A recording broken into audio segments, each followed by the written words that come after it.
Okay, so today we're going to finish up chapter 8. 8.3 is talking about the law of cosines. And you could do a lot of the similar work that we did to show where the law of sines came from. I'm not going to go through all of that. I'm going to assume that you guys are okay with these formulas.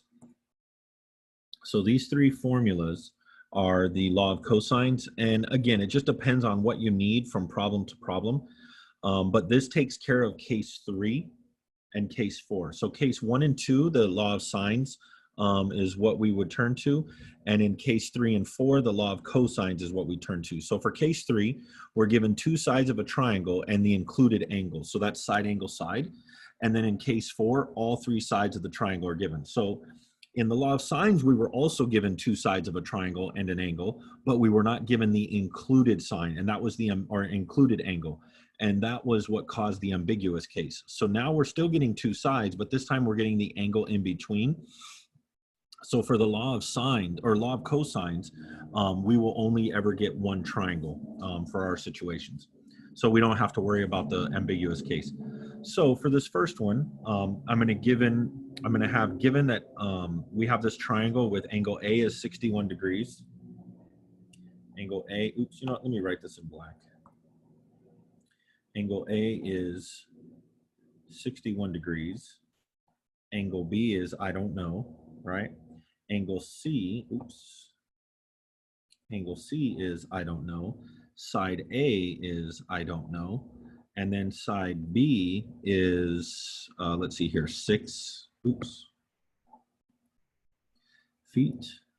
And side C is 4 feet. Okay, so we have this information.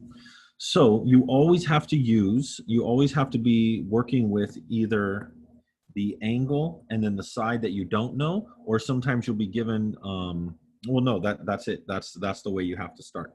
So what we're going to do is we're going to use this first formula that says, and again, all three formulas are the same. Basically what it does is it says for whatever side length you're trying to solve for, you're going to use the angle across from it and then the side lengths of the other two sides.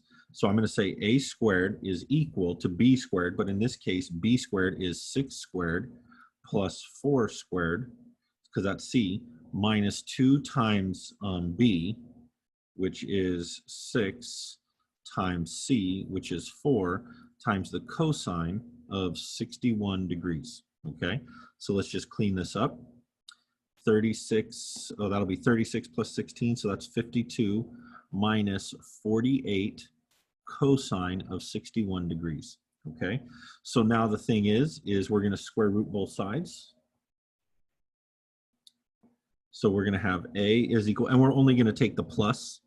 So I'm going to have 52 on my calculator, 52 minus 48 cosine of 61 degrees.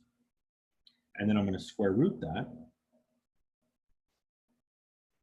And I get 5.36. Let's see, they're only using, oh geez, they're only using no decimal places. So I guess I'm going to round this to, no, you know what? I don't care. That's too inaccurate. I'm going to keep it as 5.4 at the very least. Okay. So we're going to round this off to 5.4. So I'm going to put right here, I now have 5.4 feet for my side A. Okay. So now I need to find angle B. So we now know that this is 5.4. Okay. So normally you could use the law of sines now, but normally what I do is I just use the law of cosines again, okay? So the law of cosines says you need the angle in between and then two side lengths. So what if I chose to use, let's say I wanted to find angle B. So I would just rewrite my formula. Okay, so let me do it over here. I'm gonna rewrite my formula as B squared equals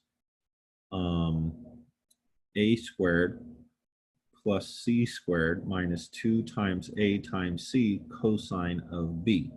In this case, b squared would be 36 equals a squared, which is 5.4 squared, plus c squared, which would be 16, minus 2 times 5.4 times 4 times cosine of b. So now our job is to solve for cosine of b. So I'm going to come over here. And the reason I like to use a lot of cosines again is because I don't have to worry about the ambiguous case. I don't have to worry about, well, if I use law of sines, do I make sure and pick the right setup? Do I make sure that I only use the case 1, okay? So in this case, we're gonna have 36, well, you know what? Let's do this. Let's do 36 minus 5.4 squared minus 16. So that'll give us negative 9.16 is equal to negative, and now let's do negative 2, or let's do 2 times 5.4 times 4. So we get minus 43.2 cosine of b, right? Now let's divide both sides by negative 43.2, negative 43.2. And let's see what we get. Negative 9.16 divided by negative 43.2, and I get 0.212. 0.212, let's say 0, we'll round off to 4, is equal to the cosine of b. Now you guys know you do the arc cosine, so second function cosine of that.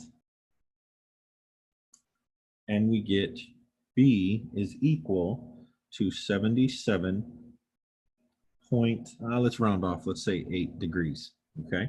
So 77.8 degrees, okay?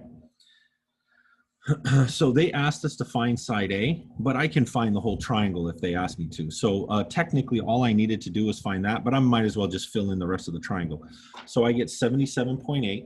So now I do 180 minus 77.8 minus 61, and that'll give me side C is 41.2 degrees, okay? So basically, you should only ever have to use the law of cosines twice, or the law of cosines and the law of sines in the same problem. So you can find everything you need. So here's my B, here's my A, and then my C I just did on my calculator, because once you know 2 angles, you can always find the third through subtraction. Okay, so now we have this scenario. This would be case 4, right? Because they give you 3 sides. So this is case 4. Okay, so case 4, we're side, side, side. So we're still going to write out the same formula. So this is 28, this is 58, and this is 47. So all I'm going to do, and you could pick any one you want. I'm just going to pick A.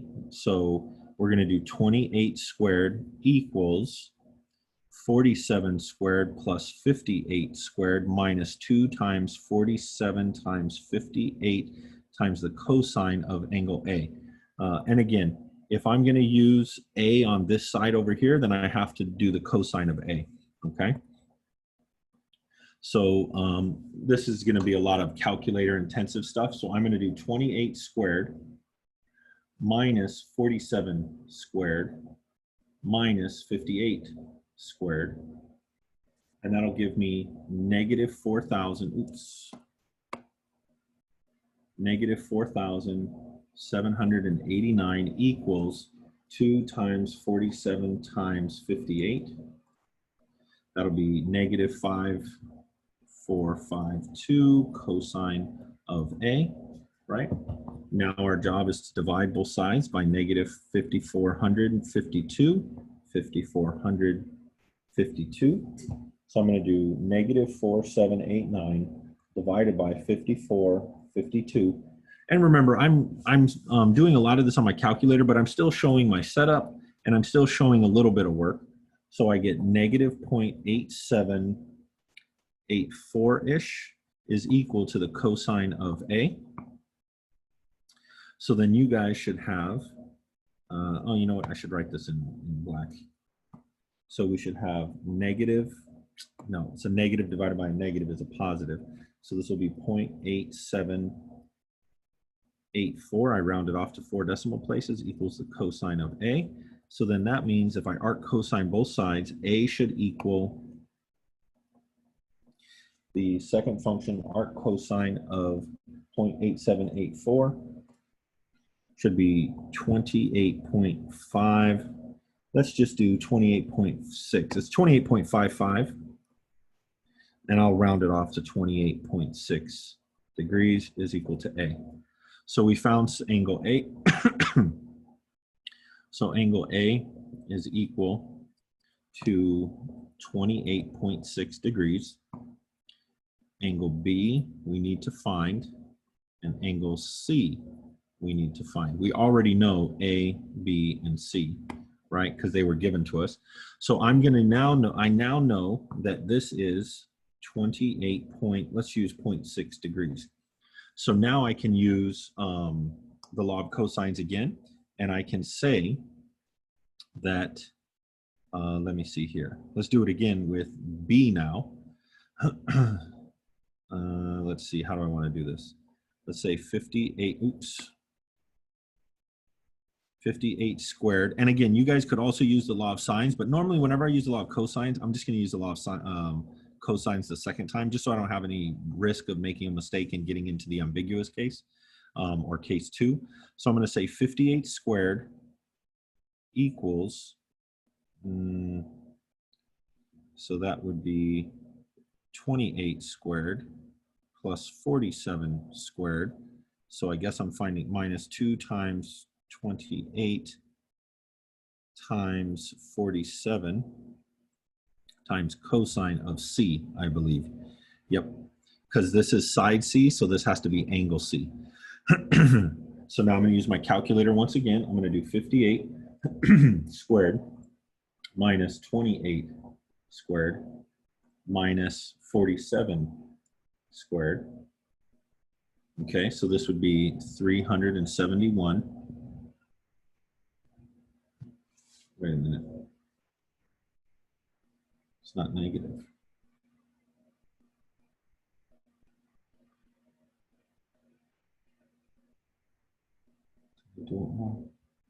So that would be, oh, yeah. Okay, hold on real quick. Yeah, it wasn't a negative number. So if I'm going to do side C, if I'm going to try to find angle C,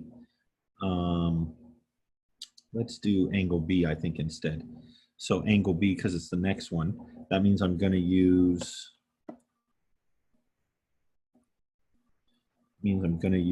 this guy and this guy and this guy, right? So that means that I have to use what's across from B is 47 squared equals 58 squared plus 28 squared minus 2 times 58 times 28 times the cosine of, and this should be B, right? B. So now we do 47 squared minus 58 squared minus 28 squared, and that's negative 1939 equals 2 times 58 times 28 minus 3248 cosine of B. So what we do now, once again, is we just divide by negative 3248, negative 3248. And we'll end up with, let's see what we got here. Negative 1939 divided by negative 3248. And we'll get cosine of B is approximately 0.5969, I guess 597-ish. So then, oops, we're running out of room. So then B is equal to second function arc cosine of 0.59, oops.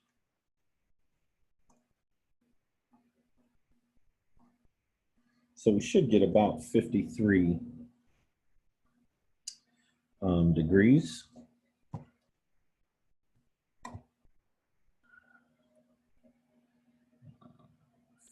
Oops.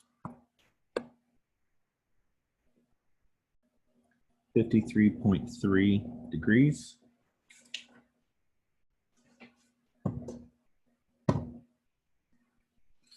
So then if we want to find C, we just do 180 minus 53.3 minus 28.6,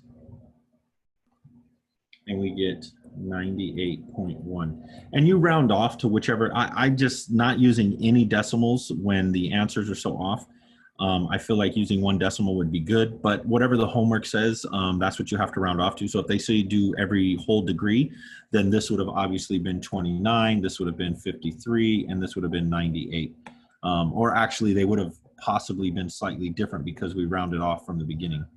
Okay, so we have 98.1 degrees for angle C. So here's how we found, oops, I never even wrote it down. This would be 53.3 degrees. Oops, oops, oops. So this is that one. Where's A? So A is there. And then C, of course, C I just find on my calculator because I just do 180 minus the two other angles, and the leftovers has to be angle C. So that's basically the two other cases of law of cosines. They're just a little bit harder than the law of sines, but at least you don't run into the ambiguous case where you could get two triangles or no triangles or one triangle where you always have to double check. Okay, so let's look at this next one. Let's do a word problem. So here it says two ships leave port together, traveling on courses that have an angle of 135 degrees and 40 minutes between them.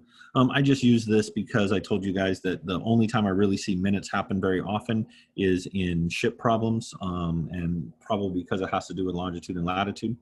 If they each travel 402 miles, how far apart are they? So I drew a little picture here, and this is what you should do in general. And you guys know that it's going to be a triangle. Whenever you're trying to find distance between two things, you can normally use triangles in some way, shape, or form, because that's basically the hypotenuse. And the distance formula itself is the Pythagorean theorem just cleaned up. But this one, we're not using right triangles. They gave us 135 degrees. Oops, and this is 40 minutes. So let's see, I'm just going to convert 40 minutes to 2/3 because that's 40 out of 60, which is 2/3. So what we need to find is this angle right here. Okay, so what I'm going to do is I'm going to call this angle, or not angle, this side length. Let's call this A. So I'm going to say A squared. Now notice this is side, angle, side. So this is side, angle, side, which is case 3. So that means that we're going to use law of cosines. Okay. So we're going to do A squared equals 402 squared plus 402 squared minus 2 times 402 times 402 times the cosine of 135 2/3 degrees. I might even, you know what, let's just do 0.67.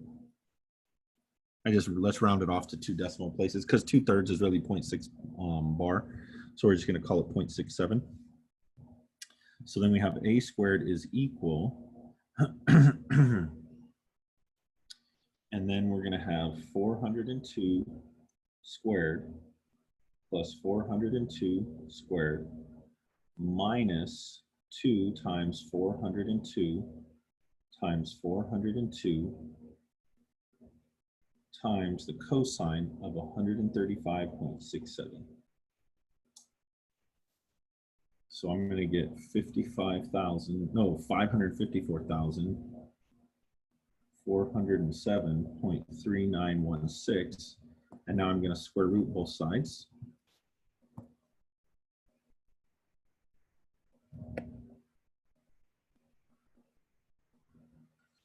Okay, so the second function .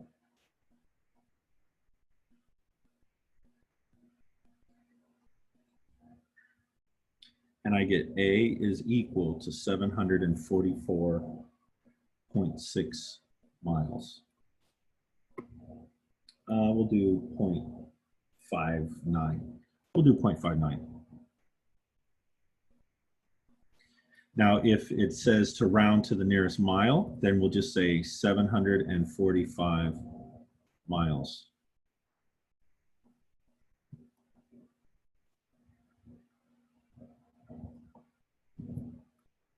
Okay, so that's just an example of a word problem they might give you in the homework.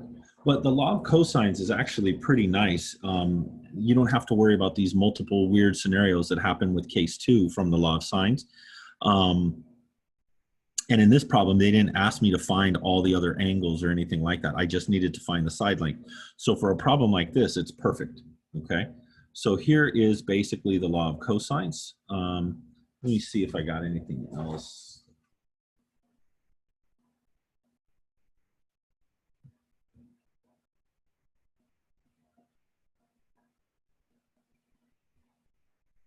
No, that's that.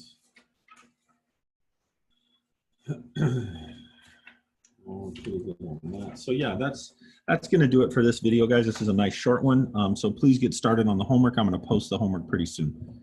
Thanks for watching.